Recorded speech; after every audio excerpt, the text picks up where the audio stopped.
Expect things to get better for you, because they are. See, life is cyclic. You're not, whatever experience you're having right now, it has not come to stay. It has come to pass. Not to stay, just to pass. It's just going through. The biggest challenge is to know what's happening. This is a part of this thing we call life. This too shall pass. And maintaining perspective, putting it in perspective. How do we get stuck? A friend of mine working on a job, loved the company very much, expected to retire there.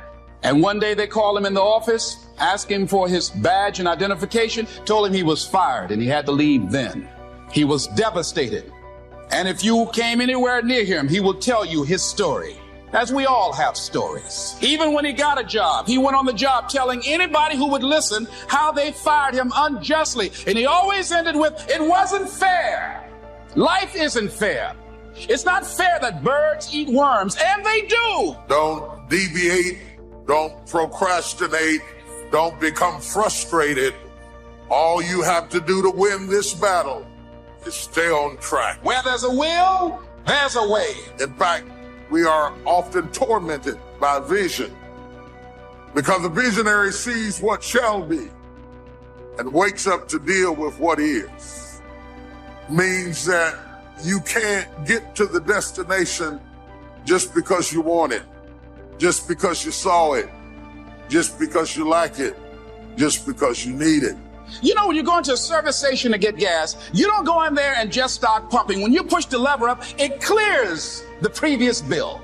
By the same token, if you want to begin to move, you've got to clear your mind of all the unnecessary luggage and baggage that's weighing us down. All of us have experienced some tragedy, and if we haven't, we will. Sometimes your life will be in a slump. And you can either let it destroy your life or you can build upon it. I'm not going to let this destroy. You can permit it to let it hold you down, or you can decide, I'm not going to let that happen to me. I'm bigger than this. I don't care how good you are. I don't care how talented you are.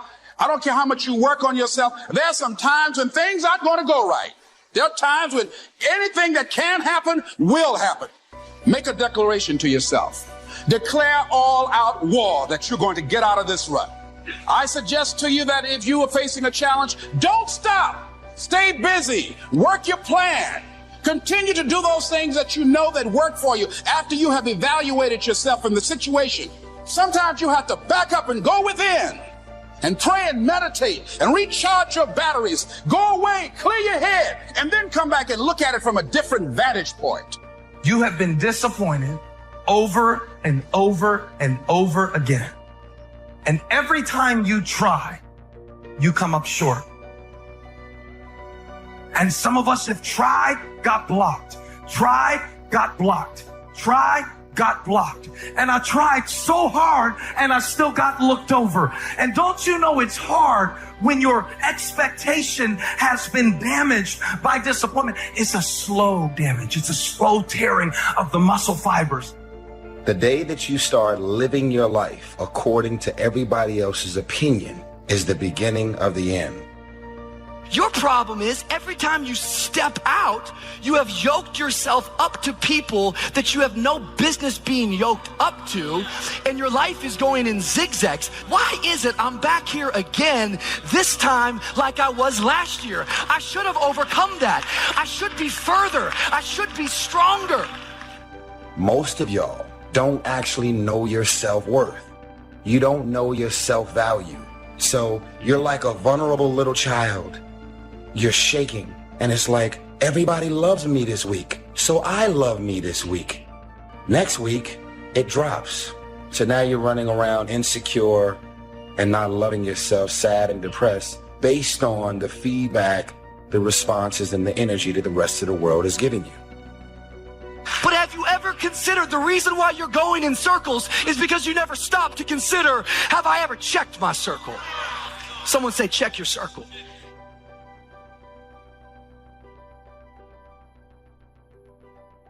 Tough times never last, but tough people do.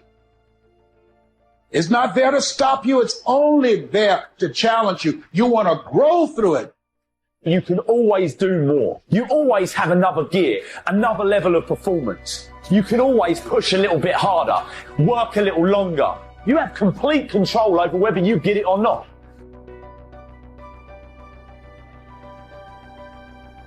I love me. So the day that you decide to stop loving me, I'm not going to love myself any less. I believe in me.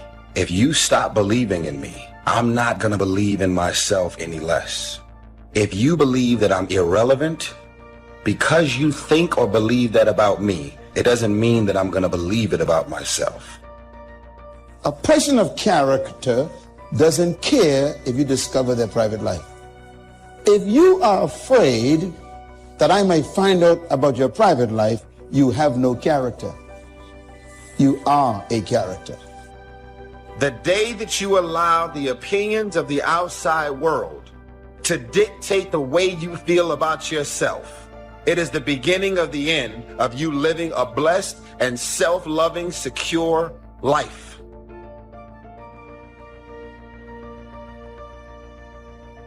Friend, listen to me loud and clear. Do not pick your friends that are enabling you. Pick some friends who empower you. Please don't enable me in my brokenness. Please do not enable my negative thinking. Please quit enabling my laziness. Please stop enabling my excuses. Please quit enabling me just going, that's who I am, I guess. I don't need to be enabled. I need some friends who will empower me. Love yourself, believe in yourself, independent of the validation of the world. Have opinions and feelings about yourself, independent of the feedback. Why you gotta have somebody calling you beautiful every day in order for you to feel beautiful?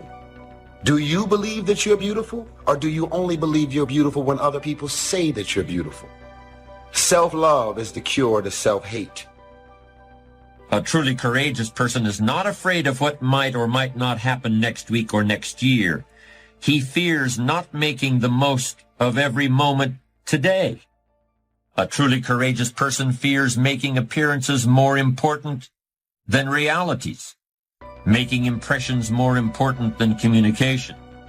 Think about something that you'd like to have, or something you'd like to create for you or your family. I want you to hold this thought in mind. Now, one of the first things I want you to do is don't worry about the inner conversation that you're going to have. Don't worry about how you're going to do it. That's going to come. You're going to develop a plan of action. You will find the way. You'll become the kind of person that can attract the people, the resources, in order to make that become reality. The discipline can seem like it's your worst enemy, but the reality is, discipline is your best friend, and it'll put you on that path. The path to strength and intelligence and happiness. What is the vision for your life? What are the ideas and the dreams for your life? Who are you? What are your gifts and talents? What is your ultimate destiny and your goals? God will never give you something somebody else is supposed to have. Negativity, you can protect yourself from negativity. And that's what stops most people, negative thoughts. You can coat your mind from negativity. It's a real simple exercise to do. I do it every morning before I walk out the door. So I walk out as a positive person. The way you can put a coating around your mind is with one simple thing: gratitude. Passion gives us a great amount of energy. And when we have that passion, there's something about how we love what we're doing and we enjoy what we're doing. And passion energizes us. It's possible to be passionate about something that you're not gifted in. Hello? Let me explain. Have you ever watched the tryouts at an American Idol? We can see that most people aren't as successful as they wish they were. Do you see there's a connection between these two very common phenomena? I hope you'll understand that it's in your best interests to take responsibility for everything you do. You spend your life performing for a crowd, it'll kill you. And you're like, I'm good. I'm not a singer. I don't perform for people. It's gotten much deeper than that now. It's the feeling that we get when we start offering ourselves up in a form that is more impressive to people, but is not authentic to us. See, when you're going someplace and you already know how much you're going to make, you already know how far you can go, you're in a dead-end position. It erodes your self-esteem. It lowers your sense of yourself. It creates an emptiness in you. So I say that your life is worth finding. Don't be so obsessed with them. Be obsessed with your own reality TV program called Your Own Life. Right? How about the news? All the time they're trying to distract us. I'm not saying don't know about them, but it's such a convenient escape from the work. What it takes to win is not worrying about all that stuff. That should be the background noise. How do we increase our self-esteem? You have to begin to fortify yourself. I believe that you have to begin to consciously monitor your inner conversation and start talking to yourself. Start building yourself up. Sometimes the only good things you will hear about you are the things that you say to you. The truth will set you free. The truth will stand, and the truth will deliver you from procrastination and laziness and the downward spiral that comes with a lack of discipline. Character is the dedication to a set of standards.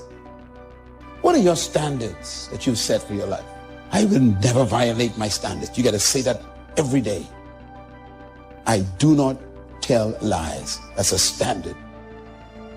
So don't believe the lies, believe the truth. And the truth is, you have time. You have the skill, you have the knowledge and the discipline to get it done. Yet in life, outside of that one area, most of us are worried about suffering. We're afraid of it. When we're suffering and sacrificing, we wonder whether it's worth it. We wonder whether we're supposed to. We wonder whether sacrifice or setbacks or suffering is a sign it's not our real dream, don't we? If you really want to develop the power of positive thinking as a habit, as a lifestyle, as a strategy for success, then decide right now to find something to appreciate from any seemingly negative person or situation and develop the habit of giving compliments. See, at the gym, you'd never think, oh, I'm going through some pain and discomfort. This must be a sign I shouldn't be at the gym. You'd never think that. It goes with the territory. Everyone knows this. Build a bicep or a tricep or a chest or legs. You have to break it down, suffer and sacrifice for it to grow. The indication of the pain and sacrifice and sweat. Don't you feel better at the gym? So in that area, we all know to the extent we suffer and sacrifice is to the extent we grow. And your body is a metaphor for the rest of your life. See, if you really want to have some more positive feelings in your life, you got to keep focusing on what's right. You got to get curious. And most importantly, you got to find something to appreciate even in the tough times. Because in reality, as we've talked about so often before, the toughest times in your life sometimes provide you with the real resources to change your life. That peace that we're after lies somewhere beyond personality, beyond the perception of others, beyond invention and disguise. Your need for acceptance can make you invisible in this world. Don't let anything stand in the way of the light that shines through this form. What's the one thing that keeps you from becoming who God made you to be? What's the one thing that keeps you from using your shape? Write it down. Fear. That's the word. It's fear. It scares you to become somebody that other people may not understand. Risk being seen in all of your glory.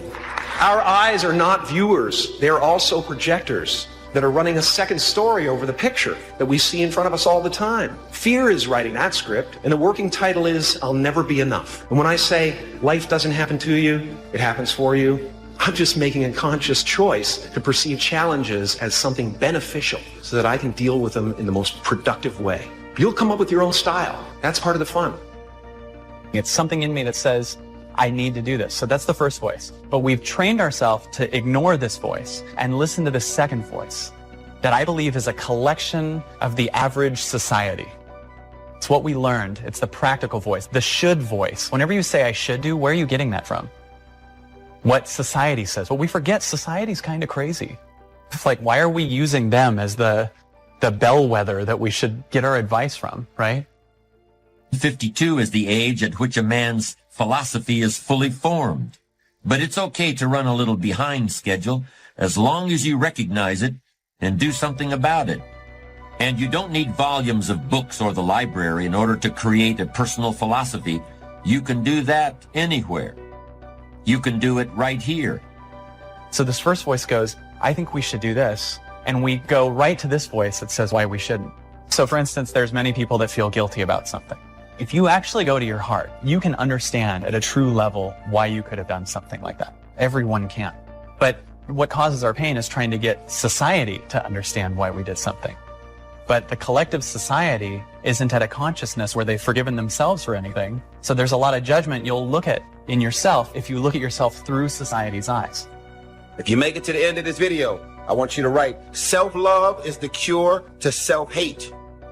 These are the type of qualities that I'm going and have been instilling in my daughter. Nobody wants to be alone. But if you show up empty, as an empty shell, and you're expecting this man to fulfill you, because as soon as he leaves, you're depleted, you're empty, and you have nothing left for yourself again. Never rely or depend on anybody to fulfill your heart. People who are not your children, you are under no obligation to help people. You're not responsible for another adult's happiness, well-being, or welfare. You're not responsible for that, nor should you make yourself responsible for another person. Take that pressure off you. Take a look at the people that are around you. And if they're not on the side of what's good for you, then walk away. Why do we care so much about people who don't care about us? That won't be there in the hard times, that won't be there when you hit rock bottom, that won't be there in your struggle, that never call you and ask you how you doing, that never call you and see how your day is going. Why do we care about what they think? Character is that way. That's why a person with character does not live on what's popular.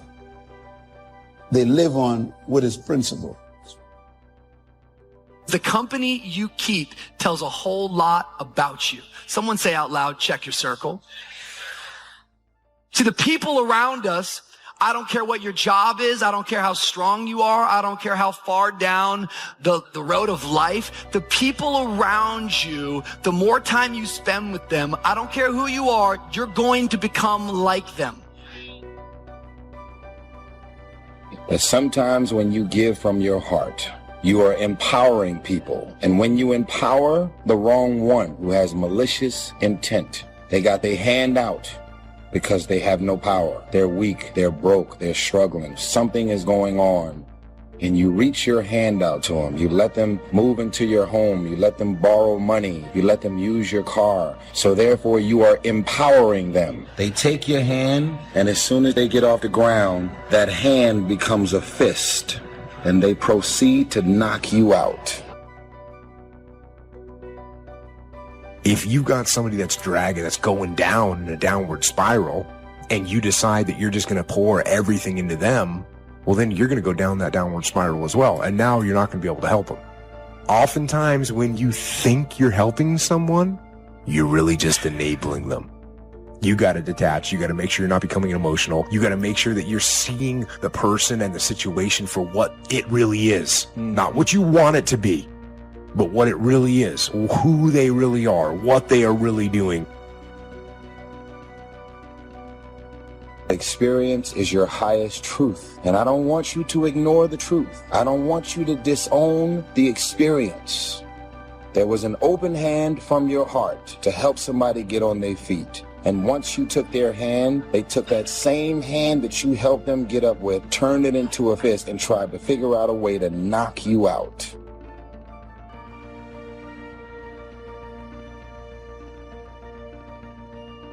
Do you notice that 95% of all your voicemails are a request? Don't you become the 911 in everybody's life. Just stop. Release yourself from the pressure. Now, her number, I would just block her number. I just learned how to block numbers. Did you all know that? It's the greatest. Oh, my God. Oh. That's what I gave myself for Christmas. My life's so good right now. Some of y'all right now are in relationships and friendships that you are clearly being used and taken advantage of. They're jealous of who you are and all the things you have, and yet they're using you for these various things. Pay attention to people and who they really are. Don't manipulate your mind to thinking, you know what, maybe I'm just being a negative person. There's this thing called instincts, intuition, and discernment. Pay attention to them. Don't disown them, because you will end up in pain in the end. Here's how you know if someone's your friend. You can tell them bad news, and they'll listen. They won't tell you why, you're stupid and why that bad thing happened to you and how something worse happened to them once and, derail the whole conversation. You can tell them good news, and they'll help you celebrate. And that's a really good way of deciding who you should have around you. We've all been used, we've all been taken advantage of. It doesn't feel good. And when you get used and taken advantage of or manipulated, you're doing everything and operating and coming from your heart. But unfortunately, other people have malicious, evil, and vindictive intentions towards you. And all you have to do is forgive those, but more importantly, learn from it. You find yourself in success. You lose yourself in significance. It's when we begin to add value to others that we begin to lose ourselves, because now the cause is greater. Our why, our purpose, our why is bigger than us. When you find your why, you'll find your way. Everything changes at that time. Because once you find that, it puts you in your power place. See, if you know what your life work is, I encourage you to start working on it. And if you don't know what it is that you showed up to do, I encourage you to find out what your purpose is here. What is the meaning of your life? What will be different? Have you ever asked yourself that question? One of the great distractions of chasing our dreams is this thing that goes off in our head as we're negotiating the price we're paying. Should I keep paying it? Is it getting too high? Is it too much? And you'll have people in your ear, it's too big a sacrifice. You're going through too much. And you begin to negotiate it in your mind. It distracts all your focus. You can't be executing and negotiating simultaneously. You have to have 7 straight days of being absolutely positive. Not one negative thought, not one negative expression that you hold on to. And you know what? After you go about 4, 5, 6 days in a row doing really well, something major negative is going to happen. How's that for some positive programming? But what it is a test to see how committed you really are. If you're in your head negotiating and negotiating and negotiating, you can't execute. So negotiate it now. Negotiate it with me now. What are you willing to pay? For me, when I'm after something big, as long as it's legal, ethical, and moral, I'll sacrifice everything else. But I will not sacrifice anything legal, anything unethical, or anything immoral. A person without character will say one thing, do another, and promise something else. So you never know who you're talking to when you're talking to them. No character. We should not fear failure, for example. Anyone can fail, and virtually everyone does at one time or another. But if we should not fear failure per se, we should fear failure to do our best. Do not cast pearls before swine. A very, very harsh statement, right? But what it means is, if you're offering words of wisdom to someone in the genuine attempt to help, and they treat that with contempt, then shut up. You're demeaning your words by throwing them away. And that we should refuse to accept. You're never just a victim of circumstances. No matter what happens, you're never without options that can get you back on track. It takes courage to recognize that, but I would suggest that we should accept that responsibility, because no one is really going to accept it for us. I wanted everybody to like me. I wanted to be perfect the first time I did something. It's not going to happen. You're going to make some mistakes. You're going to hurt some folks' feelings. You're going to create some enemies. Whenever you decide that you want to begin to take life on, you've got to ask yourself, how long am I going to allow this to hold me back? It's about treating people the way you would want to be treated, and doing the tasks that you don't necessarily want to do, but that you know will help you. It's about facing your fears so you can conquer them. You're so consumed with everything that's going on in the world. This is the reasons you haven't figured out your own life yet. Every website, every tweet, every Instagram post, with everything that's going on in the world, you're ignoring your own world. You can never shine trying to sit on someone else's sun. You can never figure out who you are if you're consumed in everything that everybody else is and what they're doing and the moves that they're making. Can you get laser obsessively focused almost to its exclusivity, almost, but for an extended period of time towards something you want so badly, you want it like oxygen. It's like you want it like you want to eat. You want it like you want to live, right? Are you extendedly laser focused on it, or do you get distracted easily? We're to find ourselves, isn't it interesting, to lose ourselves. And we lose ourselves when our purpose becomes bigger than us. To find a purpose, how important. But then to take that purpose and place it in a position that has eternal factors involved is to lose yourself and to go to another whole level of life and another level of living. It's here that wisdom provides very real, very practical benefits. It's wisdom that provides a sense of life's value and assurance that all the effort has been worthwhile. There's no question that we must take care of our material needs, but a fulfilled life requires meaning as well as substance. Unfortunately, many people reject what God made them to be. And they spend their entire lives trying to be something they're not. And then they wonder why they're so unhappy and so unfulfilled. You were made to be you, not anybody else. And if you try to be somebody else that you're not shaped to be, you're going to be miserable.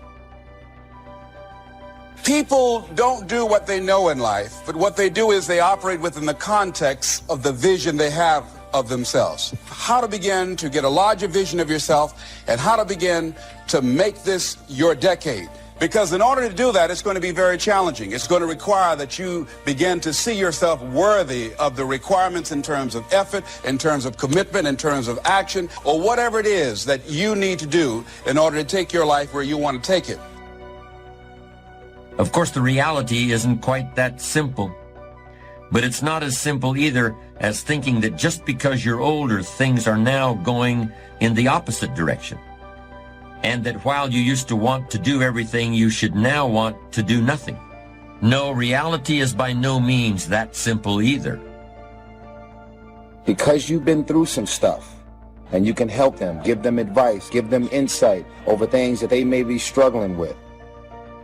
This is what the love circle is. We spread love.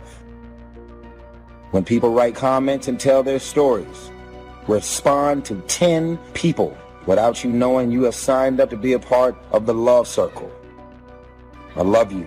Tag whoever needs to see this video and make sure you share it.